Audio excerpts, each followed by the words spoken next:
ce soir pour la guérison de mon fils. Avant de dire quoi que ce soit, je voudrais dire comment est-ce que je parle avec beaucoup d'amour de S-Factor, parce que je ne pouvais pas imaginer qu'un produit comme ça existait. Alors la première personne que je vais remercier avant mon témoignage, c'est mon hotline, M. Ambiana Thomas. Si vous pouvez applaudir pour lui, parce que s'il n'avait pas existé, est-ce qu'il peut se lever pour qu'on le voit, M. Ambiana Thomas. Voilà, donc mon fils tombe malade vers la fin de l'année 2018. Tout ce qu'on faisait, la situation ne faisait que s'empirer. Tout ce qu'on faisait à l'hôpital, et à la cité des Palmiers, parce que j'habite à la cité des Palmiers, le médecin me dit qu'il faut que je change d'hôpital. Et c'est comme ça qu'un matin, il était affaibli. Je l'avais ramené à la maison. Il était très affaibli. Alors j'ai même eu peur. Je lui dis, où on est là, on va aller à l'hôpital. Et c'était un dimanche. Quand on va à l'hôpital, on nous envoie directement aux urgences, vu le cas de l'enfant. Et c'est comme ça qu'on lui fait... Il ne respirait pas bien.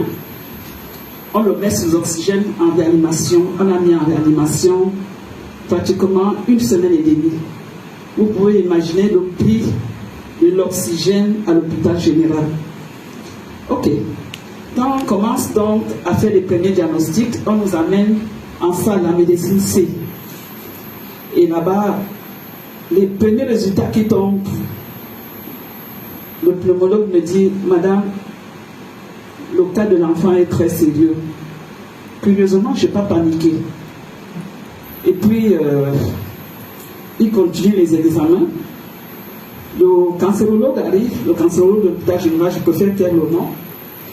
Il vient, il me dit, Madame, votre enfant ne pourra pas vivre jusqu'au 7 janvier.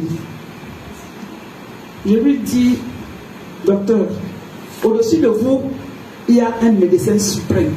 Ce médecin, c'est Dieu. Et je ne pense pas que mon fils va mourir, il va vivre. Alors, le lendemain, il répète ça à tous les autres médecins. Quand ils viennent pour la honte, le pneumologue me dit, Madame, vous avez eu le premier résultat? Je dis oui. Et il me dit, Général, viens avoir votre foi. Je dis, ma foi est inébranlable, docteur. Mon fils va vivre. Mais quand je le disais, c'était avec beaucoup de foi. Mais je ne savais pas d'où allait me venir la solution. J'appelle donc monsieur Ambiana, parce qu'il est mon oncle dans un autre réseau. Je l'appelle et je lui dis, comme tu vois là, je suis à l'hôpital. Il dit, qu'est-ce qu'il y a? J'ai dit, l'enfant est très malade. Dès qu'il arrive, il me dit, j'arrive. Quand il vient, il voit comment l'enfant était. C'était pathétique. Il me dit, comme il m'appelle bien affectueusement la mère, il me dit, la mère, où on est là, hein? Il faut qu'on aille à la cité des Palmiers. Je dis, pour faire quoi? Il dit, allons seulement. Et là, les 2 biopsies étaient déjà sorties. C'était déclaré cancer de poumon, cancer de foie. Il me dit, il faudra qu'on parte à la cité des Palmiers. Et en passant, pendant qu'on était monté en salle, on nous avait donné une espèce de contenant où l'enfant devait faire des urines tous les jours pour voir comment était la couleur des urines. Les urines étaient orange, foncées, très foncées. Quand le médecin venait le matin, ils se regardaient entre eux. Ok, j'ai gardé mon calme. Et c'était comme ça. Quand M. Ambana vient, il me dit, allons à la cité. Je dis, à quoi à la cité? Il dit, maman, allons seulement. Et c'est comme ça qu'on est parti à la cité. Il m'amène au bureau de M. Mbelek. Quand je vois M. Mbelek, il me dit, je dis, le petit c'est là. Il me dit, maman, laisse. J'ai dit, les gros médecins là-bas me disent, toi tu me dis que c'est ici qu'on va trouver la solution. Il me dit, laisse, il va régler ton problème. Et c'est comme ça que j'explique le cas à M. Mbelek, mais tu as les documents. Je dis oui.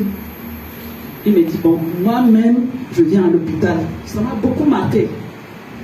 Il a laissé tout ce qu'il avait à faire, il est venu à l'hôpital. Quand il a regardé l'enfant, il a regardé les autres papiers, il me dit, maman, s'il y a de l'argent, lâche-toi parce que la solution, ici, là, il n'y a que les cellules souches. J'avais de l'argent, heureusement. On est reparti au bureau. Je n'ai même pas lésigné sur un seul moyen. Ce qu'il a demandé de prendre, j'ai pris. Et il me dit, là, c'est une dose d'attaque. Tu lui donnes 2 sachets matin, 2 sachets midi, 2 sachets soir. Il faut que cette situation s'arrange. J'ai dit, ok. Là, on est déjà en janvier. Et c'est comme ça. Il m'a dit, tu donnes très tôt le matin. Avant qu'on ne vienne faire la ronde, il faut que tu aies déjà donné le produit. Et c'est comme ça que j'ai fait. Au bout de 2 semaines, les urines ont commencé à changer parce que tous les médecins passaient, l'urologue passait, tout le monde passait. Et chacun donnait son diagnostic. Bon. Entre-temps, donc, les urines commencent à changer de couleur. Et les médecins, un jour, le matin, ils me disent, maman, les urines sont en train de changer. On a l'impression que les reins de l'enfant ont commencé à fonctionner. Je leur dis, je vous avais dit que mon fils ne va pas mourir. Il ne peut pas mourir. Au-dessus de vous, il y a un autre médecin. Il dit, on verra bien. Mais le 7 janvier était déjà passé. On était déjà vers le 15